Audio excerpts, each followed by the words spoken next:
जय श्री कृष्णा। बेहद की परम शांति। अध्याय 9। श्री भगवान बोले, तुझ दोष दृष्टि रहित भक्त के लिए इस परम गोपनीय विज्ञान सहित ज्ञान को पुनः भली भांति कहूँगा, जिसको जानकर तू दुख रूप संसार से मुक्त हो जाएगा। ये विज्ञान सहित ज्ञान सब विद्याओं का राजा, सब गोपनीयों का राजा, अति पवित्र, अति उत्तम, प्रत्यक्ष फल वाला, धर्म युक्त साधन करने में बड़ा सुगम और अविनाशी है। हे परंतप, इस उपरयुक्त धर्म में श्रद्धा रहित पुरुष मुझको न प्राप्त होकर मृत्यु रूप संसार चक्कर में भ्रमण करते रहते हैं। मुझ निराकार परमात्मा से ये सब जगत जल से बर्फ के सदृश परिपूर्ण है और सब भूत मेरे अंतर्गत संकल्प के आधार स्थित हैं, किंतु वास्तव में मैं उनमें स्थित नहीं हूँ। वह सब भूत मुझ में स्थित नहीं है, किंतु मेरी ईश्वरीय योग शक्ति को देख कि भूतों का धारण पोषण करने वाला और भूतों को उत्पन्न करने वाला भी मेरा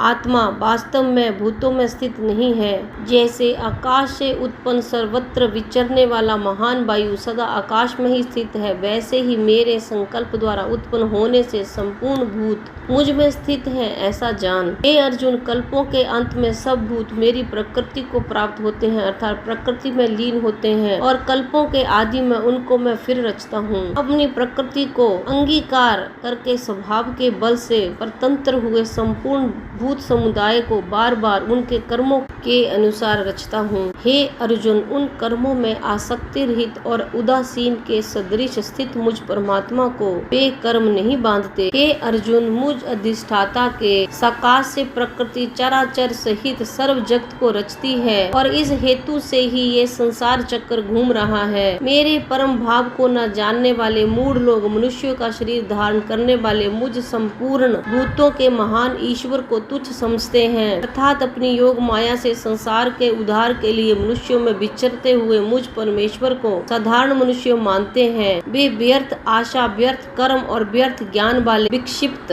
अज्ञानी जन राक्षसी, आसुरी और मोहिनी प्रकृति को ही धारण किए रहते हैं।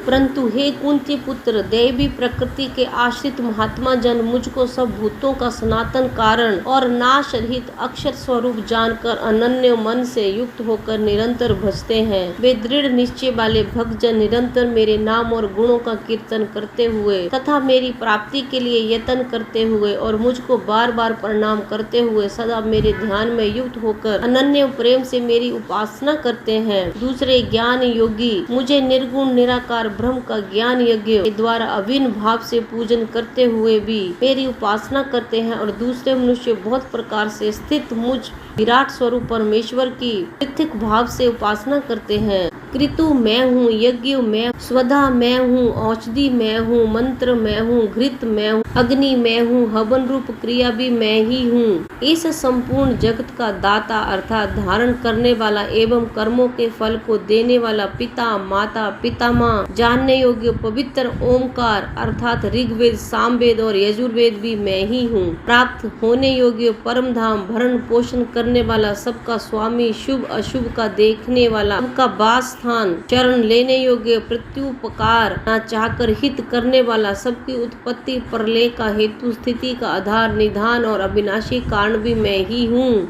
मैं ही सूर्य रूप से तपता हूँ, वर्षा का आकर्षण करता हूँ और उसे बरसाता हूँ। हे अर्जुन, मैं ही अमृत और मृत्यु हूँ और सत असत भी मैं ही हूँ। तीन वेदों में विधान किए हुए सकाम कर्मों को करने वाला, सोम रस को पीने वाला, पाप रहित पुरुष मुझको यज्ञों के द्वारा पूज कर स्वर्ग की प्राप्ति चाहते हैं। वह पुरुष अपने पुण्यों के फल रूप स्वर्ग लोक को प्राप्त होकर स्वर्ग में दिव्य देवताओं के भोगों को भोगते हैं। वे उस विशाल स्वर्ग लोक को भोगकर पुण्य क्षीण होने पर मृत्यु लोक को प्राप्त होते हैं। इस प्रकार स्वर्ग के साधन रूप तीनों वेदों में कहे हुए सकाम कर्म का आश्रय लेने वाले और भोगों की कामना करने वाले पुरुष बार बार आवागमन को प्राप्त होते हैं, अर्थात पुण्यों के प्रभाव से स्वर्ग में जाते हैं और पुण्यों क्षीण होने पर मृत्यु लोक में आते हैं। जो अनन्य प्रेमी भक्तजन मुझ परमेश्वर को निरंतर चिंतन करते हुए निष्काम भाव से भजते हैं, उन नित्य निरंतर मेरा चिंतन करने वाले पुरुषों का योग क्षेम मैं स्वयं प्राप्त कर देता हूँ। हे अर्जुन, यद्यपि श्रद्धा से युक्त जो साकाम भक्त दूसरे देवताओं को पूजते हैं, वे भी मुझको ही पूजते हैं, किंतु उनका वह पूजन अवधि पूर्वक अर्थात अज्ञान पूर्वक है, क्योंकि संपूर्ण यज्ञों का भोक्ता और स्वामी भी मैं ही हूँ, परंतु वह मुझ परमेश्वर को तत्व से नहीं जानते, इसी से गिरते हैं अर्थात पुनर्जन्म को प्राप्त होते हैं।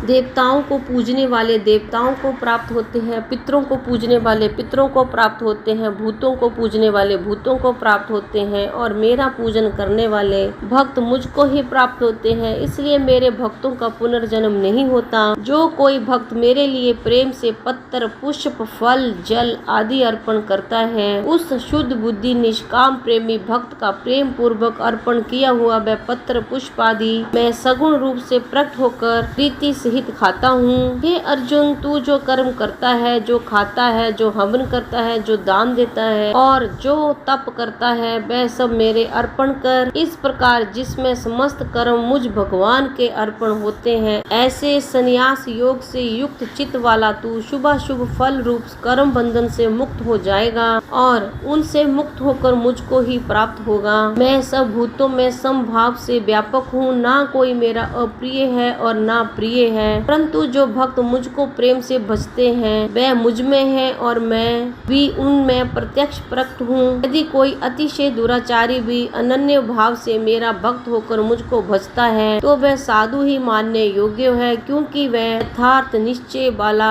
है और अर्थात उसने भली भांति निश्चय कर लिया है कि परमेश्वर के भजन के समान अन्य कुछ भी नहीं है। वह शीघ्र ही धर्मात्मा हो जाता है और सदा रहने वाली परम शांति को प्राप्त होता है। हे अर्जुन, तू निश्चय पूर्वक सत्य जान कि मेरा भक्त नष्ट नहीं होता। हे अर्जुन, स्त्री, वैश्य, शूद्र तथा पाप योनि, चंडाल आदि जो कोई भी हो, वह भी मेरे शरण होकर परम गति को ही प्राप्त होते हैं। फिर इसमें कहना ही क्या है। जो पुण्यशील ब्राह्मण तथा राज ऋषि भक्त जन मेरी शरण होकर परम गति को प्राप्त होते हैं, इसलिए तू सुख रहित और क्षण भंगुर इस मनुष्य शरीर को प्राप्त होकर निरंतर मेरा ही भजन कर। मुझ में मन वाला हो, मेरा भक्त बन, मेरा पूजन करने वाला हो, मुझको प्रणाम कर। इस प्रकार आत्मा को मुझ में नियुक्त करके मेरे परायण होकर तू मुझको ही प्राप्त होगा। ओम तत्सदिति। श्रीमद् भगवद गीता सुपनिषत्सु ब्रह्म विद्याम योग शास्त्रे श्री कृष्ण अर्जुन संवादे राज विद्या राज गुहा योगो नाम नवमो अध्याय।